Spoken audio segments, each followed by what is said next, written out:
ಈ ದೇಶದ ದೊಡ್ಡ ದುರಂತ ಏನು ಗೊತ್ತಾ? ಬಾಬಾ ಸಾಹೇಬ್ರನ್ನ ದೇಶದ ನಾಯಕ ಅಂದಲೇ ಕೇವಲ ಒಂದು ಸಮುದಾಯದ ನಾಯಕ ಅಂತ ಹೇಳಿರೋದು ಈ ದೇಶದ ದೊಡ್ಡ ದುರಂತ. ಈ ದೇಶದ ಹಣಕಾಸು ವ್ಯವಸ್ಥೆಯ ಬಗ್ಗೆ, ಈ ದೇಶದ ನೀರಾವರಿಯ ಬಗ್ಗೆ, ಮಹಿಳೆಯರ ಸಮಾನತೆಯ ಬಗ್ಗೆ, ಶೋಷಿತರ ಧ್ವನಿಯಾಗಿ ಕೆಲಸ ಮಾಡ್ತಾರಲ್ಲ ಅಂಬೇಡ್ಕರ್ ಅವರು, ಅದನ್ನೇ ಒಂದು ಸಮುದಾಯಕ್ಕೆ ಸೀಮಿತ ಮಾಡ್ತೀರಿ ನೀವು? ಆಪರೇಷನ್ ಪೋಲೋ ಅಂತಕ್ಕಂತಹ ಒಂದು ಆಪರೇಷನ್ ಆಗಿ ಹೈದರಾಬಾದ್ ಅನ್ನ ಭಾರತದ ಒಕ್ಕೂಟಕ್ಕೆ ಸೇರಿಸಿದಾಗ ಕೇವಲ ಸರ್ದಾರ್ ವಲ್ಲಭಾಯ್ ಪಟೇಲ್ ಸಾಹೇಬ್ರ ಹೆಸರು ಹೇಳ್ತಾರೆ ಬಿಟ್ರೆ ಅದ್ರ ಹಿಂದೆ ಇದ್ದಂತಹ ಮಾಸ್ಟರ್ ಮೈಂಡ್ ಅಂಬೇಡ್ಕರ್ ಹೆಸರನ್ನ ಯಾಕೆ ಹೇಳಲ್ಲ? ಮೀಸಲಾತಿ ಅನ್ನೋದು ಕೇವಲ ತಾತ್ಕಾಲಿಕ ವ್ಯವಸ್ಥೆ ಅಂತೇಳಿ ಅವರು ಸಂವಿಧಾನದಲ್ಲಿ ಬರೀತಾರೆ. ಮತ್ತೆ ತಿದ್ದುಪಡಿಗೆ ಅವಕಾಶ ಕೊಟ್ಟಾಗ ಕೇವಲ ಮತಗಳಿಗೋಸ್ಕರ ಈ ಮೀಸಲಾತಿಯನ್ನು ಯಾಕೆ ಮುಂದುವರಿಸ್ತೀರಿ ನೀವು?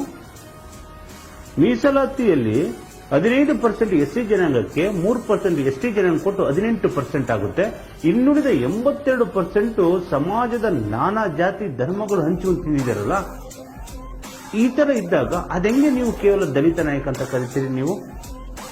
ಈ ದೇಶ ಯಾವ ರೀತಿ ನಡಿಬೇಕು ಅಂತ ಬಿಟ್ಟು ಹೇಳಿ, ಈ ದೇಶದ ಜನರಿಗೆ ಸಿಗಬೇಕಾದ ಮೂಲಭೂತ ಹಕ್ಕುಗಳೇನು, ಮೂಲಭೂತ ಕರ್ತವ್ಯಗಳೇನು ಅಂತ ಹೇಳಿ ರಾಜ್ಯ ಸರ್ಕಾರಗಳು, ಕೇಂದ್ರ ಸರ್ಕಾರಗಳು ಒಕ್ಕೂಟ ವ್ಯವಸ್ಥೆಯಲ್ಲಿ ಏನು ಪಾತ್ರ ವಹಿಸಬೇಕು ಅಂತ ಬಿಟ್ಟು ಹೇಳಿ ಜಗತ್ತಿನ ಯಾವ ದೇಶದ ಸಂವಿಧಾನವೂ ತಿಳಿಸದಷ್ಟು ವಿಸ್ತಾರವಾಗಿ ನಮ್ಮ ಸಂವಿಧಾನ ತಿಳಿಸುತ್ತಲ್ಲ, ಅಂತ ಸಂವಿಧಾನ ಕೊಟ್ಟಂತ ಅಂಬೇಡ್ಕರ್ನ ಯಾಕೆ ನೀವು ಒಂದು ಸಮುದಾಯದ ನಾಯಕ ಅಂತ ಬೆಳೆಸಕ್ಕೆ ಹೋಗ್ತಾ ಇದ್ದೀರಾ?